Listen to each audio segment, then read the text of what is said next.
Одной из практических целей автопробега «Земляки», который уже завтра стартует от стен Новгородского Кремля, станет доскональное описание маршрута до Усть-Цильмы, включая советы, где недорого остановиться и вкусно поесть, а где этого делать не стоит точно. Об этом сегодня новгородским журналистам заявили организаторы экспедиции на север Алексей Лазарев и Сергей Бондаренко. По просьбе коллег они рассказали, чем будет богата эта поездка и чем примечательна для иногородних наша республика. Так, например, Усть-Цильма окажется вовсе не конечной станцией. Гости планируют добраться до деревни Скидская, а на празднике Горка 12 июля, оказывается, действует дресс-код. Там есть определенный дресс-код. Вот во время именно этого праздника нас попросили прийти все-таки с длинным рукавом и не в нерваных джинсах.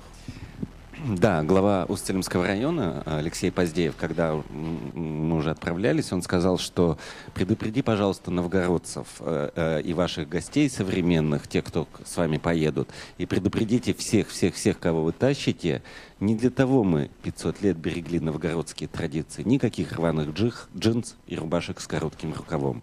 И это не для картинки, это действительно так. Там свято чтят традиции новгородцев.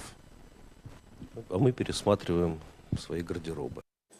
По итогам экспедиции отчетный фильм о самом интересном подготовит Новгородское областное телевидение. Наши коллеги будут на борту. А каждый из вас может наблюдать за ходом путешествия онлайн через платформу Google Карты. Ожидается, что в каждом населенном пункте остановка внедорожников будет активно освещаться местной прессой.